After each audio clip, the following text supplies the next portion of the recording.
Well, Tim, Walz and JD Vance went after each other's running mates in the vice presidential candidates debate last night. Polls have shown that Harris and Trump are locked in a very close contest as early voting gets underway across the United States.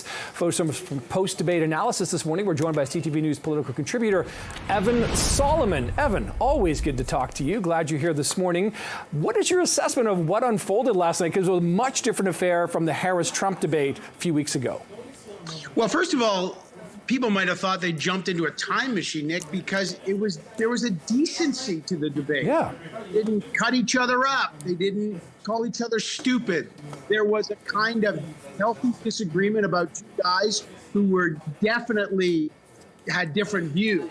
Now, look, Vance had a much steeper hill to climb. He has historic levels of unlikability. No one likes this guy. He's alienated women. He's protected Donald Trump. And last night, he came across as likable. He's smooth. He's a great debater. He's done a lot of interviews, and it showed. I thought Vance actually won the night by a little. Now, Vance's job was to prove that he's not, quote, weird, and he did that. We'll get to the things he gaslit about January 6th. He gaslit about Obamacare. There's a bunch of things he lied about. But he wasn't, quote, weird. That was what he was. Now, Walz's job was not to be, quote, radical. That's what the Republicans call him. So he took down his attack dog. He was nervous at first. He started off shaky. He blew it when he was trying to explain that he never was in China during the Tiananmen Square massacre. But then he got stronger on healthcare and abortion. He definitely didn't look, quote, radical, and he did no harm. Both sides should declare victory for sure, Nick, but Vance did a little better. Now, does it matter? Vice presidential debates don't matter a lot, but this is such a tight race that if you can move a few independent voters like that to assure them that your candidate is balanced, that may make a difference. Yeah, and the contrast of, just let's compare the one ticket, the Republican ticket, Vance to Trump. Vance, like you said, looked in control, seemed very steady. And perhaps if you're, they call them low information voters in some cases, if you don't necessarily know to fact check or to know that what's coming up may not be the truth here, like you said, that kind of gives him a bit of an edge because he came across really polished and really kind of prepared, knowing kind of what he was going to be asked almost. Yeah, look, he's very smooth. So smooth that sometimes you think, wait a second.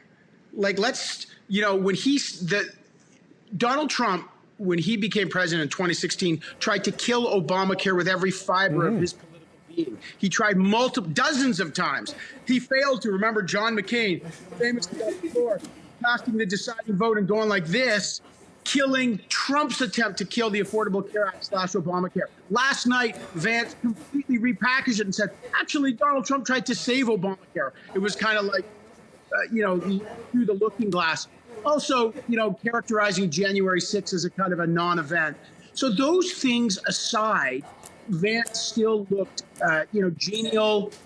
He did not look weird, and he knew his files, and he's good on the debate stage. And he helped Donald Trump and helped mitigate the worry that Donald Trump is just full of those kind of hectoring screeds and lies that he tells all the time.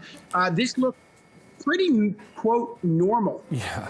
And Evan, obviously you live in the States now, so you live in a very politically divided country. It's so tribalistic down there. What is the reaction this morning to what unfolded last night? Are people sort of, taking it the way you suggested as a pretty narrow, maybe narrow edge for Vance there, or what's been the ultimate reaction?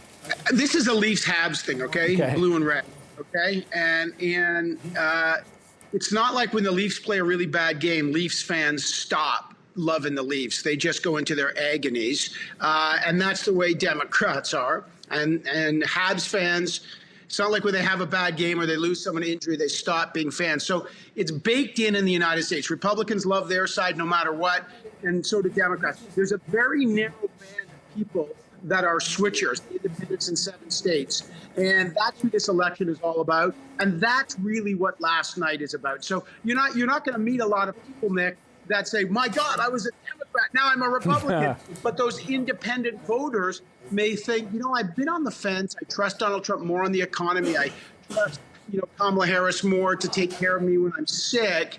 But now I feel X or Y.